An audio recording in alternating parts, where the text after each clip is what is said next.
یہ کہ جو لوگ دنیا سے چلے جاتے ہیں ہمارے بزرگ،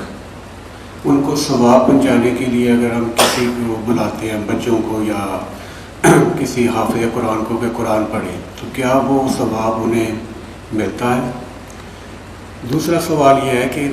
مرنے کے بعد انسان کی زندگی، کیا جو نیک لوگ ہیں وہ قبروں کے اندر ہی ہیں، اور کیا ان کا کوئی عمل دخل دنیا میں رہ جاتا ہے،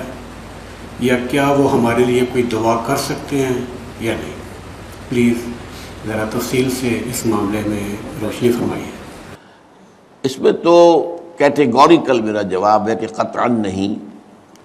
بلکہ یہ بدعت ہے، یعنی یہ بجائے آپ کو کوئی ثواب دلانے کے الٹا جو ہے آپ پر گرفت ہو جائے گی۔ ایسی کوئی چیز صحابہ سے ثابت نہیں ہے، اور ہمارا دین وہی ہے، ما انا علیہ واصحابی، رسول نے فرمایا جس چیز پر میرا عمل ہے اور میرے صحابہ کا ہے، دین تو اصل میں وہی ہے۔ جہاں تک ایصال ثواب کا تعلق ہے، اس میں ہمارے ہاں ذرا کافی مختلف آراء موجود ہیں۔ مجھے اس رائے سے اتفاق ہے کہ مالی اگر کوئی عبادت ہے، اس کا ثواب آپ اپنے کسی فوت شدہ بزرگ کو منتقل کر سکتے ہیں۔ مطلب آپ نے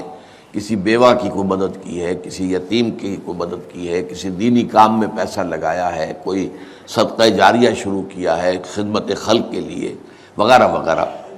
تو اس کی تو جو ہے اس کے ثواب کو منتقل کیا جا سکتا ہے کہ اللہ اس کا ثواب میرے والد یا میری والدہ کے روح کو پہنچا دے۔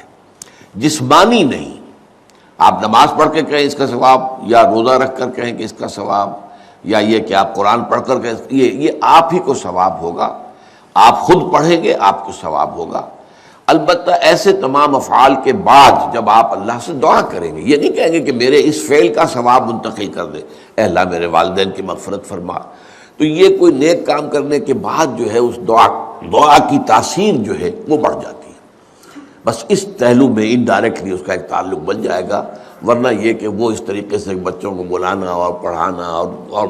یہ جو ہے سوئم میں کرنا اور قرآن خوانی کی محفلیں، یہ سب بدعات ہیں، اور یہ در حقیقت دین میں اضافے ہیں، اور ان کی کوئی حقیقت نہیں ہے۔ دیکھیے، انسانی زندگی کے یہ 3 دور ہیں: حیات دنیاوی جو ہماری پیدائش سے شروع ہو کر اور ہماری موت پر ختم ہو جائے، پھر حیات برزخی موت سے لے کر قیامت کے دن تک، اور پھر حیات اخروی ہے قیامت میں ریزریکشن کے بعد سے وہ زندگی جو ہے جو جنت یا دوزخ کی ہے۔ اس میں ان دونوں زندگیوں کے بارے میں تفصیل سے کوئی بات کرنا بالکل غلط ہے، اور اس سے فتنے پیدا ہوتے ہیں۔ ظاہر بات ہے کہ قبر، جسم تو قبر میں رہتا ہے، اس میں تو کوئی شک ہی نہیں ہے۔ روح کہاں جاتی ہے؟ کیا وہ بھی قبر ہی میں رہتی ہے یا کہیں اور چلی جاتی ہے؟ قرآن مجید میں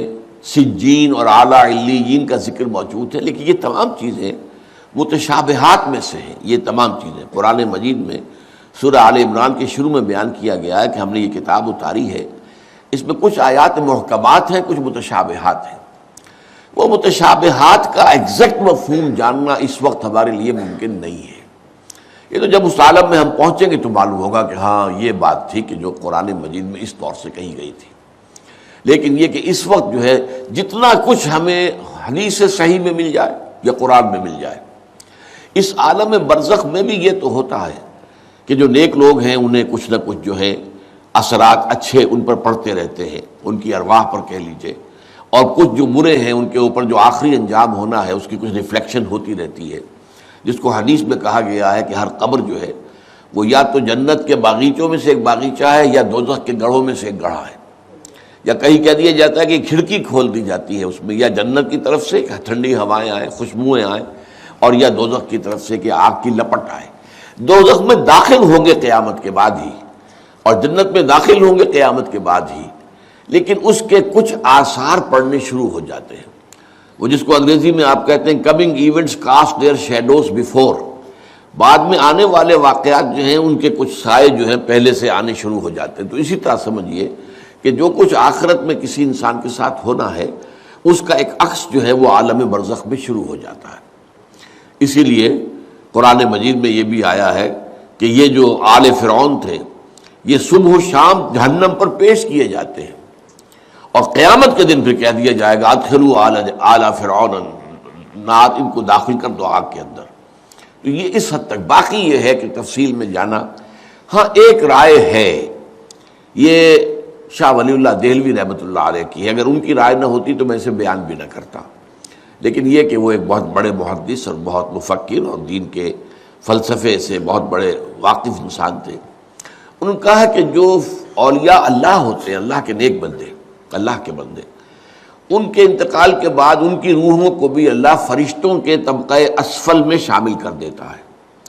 یہ فرشتے ہیں نا، اس وقت بھی موجود ہیں، ابھی شاید اگلے ہی جمعے میں وہ حدیث جو ہے اس کا بیان آئے گا کہ جب بھی کسی گھر میں، اللہ کے گھر میں کچھ لوگ اس لیے جمع ہو کہ اللہ کی کتاب پڑھیں اور سمجھیں اور سمجھائیں، تو ان کے اوپر فرشتے گھیرا ان کا ڈال لیتے ہیں اور ان پر اللہ کی طرف سے سکینت نازل ہوتی ہے اور رحمت نازل ہوتی ہے، اور اللہ ان کا ذکر کرتا ہے فرشتوں کے پاس، دیکھو میرے بندے، تم کہتے تھے یہ فساد مچائے گا، دیکھو یہ بھی تو ہے نا جو میرے کلام کو پڑھنے کے لیے میرے گھر میں جمع ہیں۔ تو فرشتے ہیں موجود، ہم میں سے ہر ایک کے ساتھ 2 فرشتے موجود ہیں۔ تو یہ فرشتہ اسفل ہے، سب سے نیچے، جو دنیا کے کاروبار کو چلانے میں اللہ تعالیٰ کے سول سرونٹس ہیں، پھر اس سے اوپر کے فرشتے ہیں، اس سے اور اوپر کے فرشتے، پھر مقربین ہیں جو اللہ تعالیٰ کے قریب ترین فرشتے ہیں۔ لیکن یہ کہ ملائکہ کے طبقہ اسفل میں شامل کر لیتے ہیں تاکہ جو کام اللہ تعالیٰ ملائکہ سے لیتا ہے وہ ان سے بھی لینے شروع کر دیتا ہے۔ لیکن ہمیں یہ اجازت نہیں ہے کہ ہم فرشتوں کو پکار کر کہیں کہ اے فرشتے، اے جبریل، اے میکائیل، یا فلاں، اے منکر، یا میرے جو ہے کرامن کاتبین، میرا یہ کام کر دو، نہیں، یہ شرک ہو جائے گا۔ اسی طرح ہو سکتا ہے کہ انبیاء کی ارواح جو ہے وہ بھی اللہ تعالیٰ نے شامل کی ہوئی اس لشکر کے اندر، وہ کام کر رہے ہوں اور وہ اللہ تعالیٰ کے حکم سے مختلف معاملات جو ایگزیکیوٹ کرتے ہوں، لیکن ہم کسی کو پکار نہیں سکتے۔ بس یہ اگر آ گیا میدان تو یہ پھر جو ہے شرک شروع ہو جائے۔ کوڑا تخت دنیا دا باہو، فکر سچی بادشاہی ہو،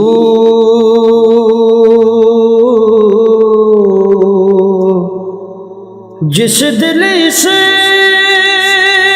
میں اللہ دا چمکے، عشق بھی کردہ ہلے